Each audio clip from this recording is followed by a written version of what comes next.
ಅನುಭವಿಸ್ತಾ ಇದ್ದಾರೆ ಈಗ ಸದ್ಯದಲ್ಲಿ 100% ಆಗುತ್ತೆ. ಒಂದೇನಂದ್ರೆ ನಮ್ಮ ಇಮೇಜ್ ಚೇಂಜ್ ಆಗುತ್ತೆ. ಕಲೆಕ್ಟಿವ್ ಆಗಿ ನಾವೆಲ್ಲರೂ ಕೂಡ ಸಂಬಂಧಿಕರೇ, ಒಳ್ಳೇದ್ ಮಾಡಿ ಕೆಟ್ಟದ್ ಮಾಡಿ ನಾವೆಲ್ಲರೂ ಸಂಬಂಧಿಕರೇ.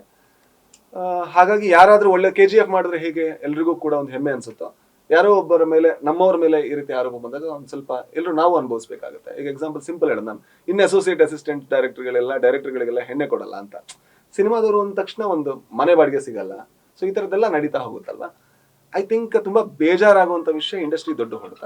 ಬಟ್ ಏನಾದ್ರು ತಪ್ಪು ಅದಾಗಿದೆ ಅಂತ ಹೇಳಿದ್ರೆ ನ್ಯಾಯ ಎಲ್ರಿಗೂ ಒಂದೇ, ಅಂದ್ರೆ ಅದ್ರಲ್ಲಿ ಏನು ಭೇದ ಭಾವ ಇಲ್ಲ. ಸೊ ಏನು ನ್ಯಾಯದ ಪ್ರಕಾರ ಯಾವುದು ಸರಿ ಅದಾಗ್ಲೇಬೇಕು. ಅಂಡ್ ಎಲ್ರಿಗೂ ನ್ಯಾಯ ಸಿಗ್ಲೇಬೇಕು. ಸಿಕ್ಕಿದ್ರೆ ಮಾತ್ರ ಆಕ್ಚುಲಿ ಅದ್ರ ಮೇಲೆ ನಂಬಿಕೆ ಬರೋದು. ಅಂದ್ರೆ ಅಪರಾಧ ಆಗಿದ್ರೆ, ಅಪರಾಧ ಅವರಿಂದನೇ ಆಗಿದ್ರೆ ಅಫ್ಕೋರ್ಸ್ ಶಿಕ್ಷೆ ಆಗ್ಲೇಬೇಕು. ಒಂದ್ ವೇಳೆ ಅವರ ಪಾಲಿಲ್ಲ ಅಂದ್ರೆ ಅಫ್ಕೋರ್ಸ್ ಅವರು ರಿಲೀಸ್ ಆಗ್ತಾರೆ ಅಂತ ಅನ್ಕೋತೀನಿ. ಅವರ ಸಿನಿಮಾನೇ 3 ದಿವಸದಿಂದ ರಿಲೀಸ್ ಆಗುತ್ತೆ, ಅದು 3 ದಿವಸದಿಂದ ಹೌಸ್ಫುಲ್ ಆಗುತ್ತೆ. ಬೇರೆ ಕನ್ನಡ ಸಿನಿಮಾಗಳಿಗೆ ಜನ ಬರ್ತಾ ಇಲ್ಲ, ಇದಕ್ಕೆ ಏನಂತೀವಿ? ಏನ್ ಹೇಳೋದು ಸರ್ ಗೊತ್ತಿಲ್ಲ. ಅಂದ್ರೆ ಒಂದೇನಂತ ಹೇಳಿದ್ರೆ, ಒಂದ್ ವಿಷಯ ನಿಜ, ಆ ದರ್ಶನ್ ಸರಿಗಿರುವಂತ ಫ್ಯಾನ್ಸ್, ಅಂದ್ರೆ ಅದು ಯಾವ ರೀತಿ ಅಂತ ನಮಗೆ ಅದನ್ನ ಕ್ಲಿಯರ್ ಆಗಿ ಎಕ್ಸ್ಪ್ಲೈನ್ ಮಾಡೋಕ್ ಬರಲ್ಲ. ನೀವ್ ಎಷ್ಟೇ ದುಡಿದ್ರು, ಎಷ್ಟೇ ಒಳ್ಳೆ ಸಿನಿಮಾ ಕೊಟ್ರು, ಏನೇ ಮಾಡಿದ್ರು ಅದನ್ನ ನೀವು ಗಳಿಸೋದಕ್ಕೆ ಸಾಧ್ಯ ಇಲ್ಲ. ಅದು ಹೇಗೆ ಅಂತ ಅದ್ ಫಾರ್ಮುಲಾ ಗೊತ್ತಿಲ್ಲ. ಸೊ ಜನರ ಮನ್ಸಲ್ಲಿ ಏನಾಗ್ತಿದೆ, ಅವ್ರು ಯಾಕೆ ಆ ಸಿನಿಮಾ ನೋಡ್ತಾ ಇದಾರೆ, ಯಾಕೆ ಬೇರೆ ಸಿನಿಮಾ ನೋಡ್ತಾ ಇಲ್ಲ, ಅದ್ ನಂಗೆ ಅರ್ಥನೇ ಆಗ್ತಿಲ್ಲ. ಬಟ್ ಐ ಥಿಂಕ್ ನಾವು ಕೊಟ್ಟಿದ್ದಲ್ಲ, ಸೊ ದೇವ್ರು ಕೊಟ್ಟಿದ್ದು. So let him celebrate. But ಒಂದಂದ್ರೆ, ಒಂದ್ ವೇಳೆ ಅವರಿಂದ ತಪ್ಪಾಗಿದ್ರೆ ಇಷ್ಟೊತ್ತಿಗೆ ಅವ್ರು ತುಂಬಾ ತಿದ್ಕೊಂಡಿರ್ತಾರೆ ಅಂತ ಅನ್ಸುತ್ತೆ.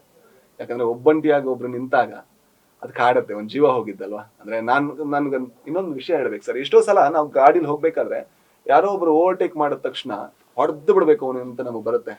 Even that is crime. ಅಂದ್ರೆ ಈವನ್ ಅದು ಕ್ರೌರ್ಯನೇ. ಬಟ್ ನಮ್ಮ ಒಳಗೆ ಎಲ್ಲೋ ಒಂದ್ ಕಡೆ ಆ ಕ್ರೌರ್ಯ ಸ್ಟ್ರಾಂಗ್ ಆಗಿ ಕೂತಿದೆ. ನಾವು ಅಂದ್ರೆ ನನಗೆ ಅನ್ಸುತ್ತೆ ಎಷ್ಟೋ ಸಲ, ಅಂದ್ರೆ ಅವ್ರು ಮಾಡಿದ ತಪ್ಪಾದ್ರೆ ನೀನ್ ಅನ್ಕೋತಾ ಇರೋದೇನು ತಪ್ಪು ತಾನೆ. ಹೊಡಬೇಕು, ಮುಗಿಸ್ಬೇಕು, ಅವ್ನ ಕೆರಿಯರ್ ಹಾಳು ಮಾಡ್ಬೇಕು, ಅವ್ನ ಲೈಫ್ ಹಾಳು ಮಾಡ್ಬೇಕು, ನಮ್ಮ ಎಲ್ಲರಲ್ಲಿ ಇರುವಂತ ಒಂದು ಕಾನ್ಸ್ಟೆಂಟ್ ಥಾಟ್ಗಳು. ಈ ಥಾಟ್ಗಳೇ ಆಕ್ಚುಲಿ ಕ್ರೌರ್ಯ ಕಾರಣ ಆಗೋದು.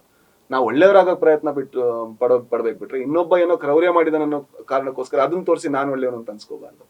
ಅಂದ್ರೆ ನನ್ನ ಮೈಯಲ್ಲಿ ಗಲೀಜಿದೆ, ಒಬ್ಬ ಜಾಸ್ತಿ ಗಲೀಜಾಗಿದೆ ಅನ್ನೋ ಕಾರಣಕ್ಕೆ ನಾನು ಕ್ಲೀನ್ ಅಂತ ಅನ್ಕೊಳ್ಳೋದು ಕ್ಲೀನ್ ಅಲ್ಲ ಅನ್ಸುತ್ತೆ. ಇದು ಎಲ್ರಿಗೂ ಒಂದು ಪಾಠ, ನನಗೂ ಒಂದು ಪಾಠ. ಅಂದ್ರೆ ಯಾಕೆ ಈ ರೀತಿ ಯೋಚನೆ ಮಾಡ್ತೀವಿ, ಯಾಕೆ ಈ ಕ್ರೌರಿಗಳನ್ನ ಮಾಡ್ತೀವಿ ಅನ್ನೋದು ಒಂದು ಪಾಠ. ಐ ಥಿಂಕ್ ಎಲ್ರು ಕೂಡ ಇದರಿಂದ ತಿದ್ಕೋತಾರೆ. ಎಲ್ಲಕ್ಕಿಂತ ಮುಖ್ಯವಾಗಿ ದರ್ಶನ್ ಸರ್ ಏನಾದ್ರು ಇದ್ರಲ್ಲಿ ಪಾಲಾಗಿದ್ರೆ ಅಫ್ಕೋರ್ಸ್ ಅವರು ಅದನ್ನ ಖಂಡಿತ ತಲೆಗೆ ಹೋಗುತ್ತೆ, ಖಂಡಿತ ಆ ನೋವನ್ನು ಅನುಭವಿಸ್ತಾರೆ. ಬಟ್ ಒಂದು ಜೀವ ಹೋಯ್ತು, ಅದು ಒಂದು ಚಿಕ್ಕ ಮಗು ಬರ್ಬೇಕಾದ ತಂದೆಯ ಜೀವ ಹೋಯ್ತು ಅನ್ನೋ ತುಂಬಾ ಖೇದಕರ ಅಷ್ಟೇ.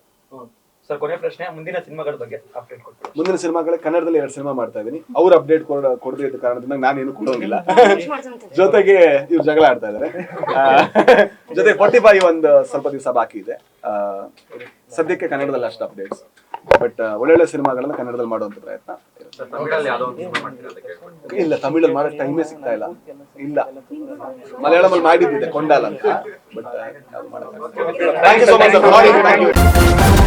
ನ್ಯೂಸ್ ಫಸ್ಟ್, ನಿರ್ಭೀತಿಯಿಂದ ನಿಮ್ಮ ಪರವಾಗಿ.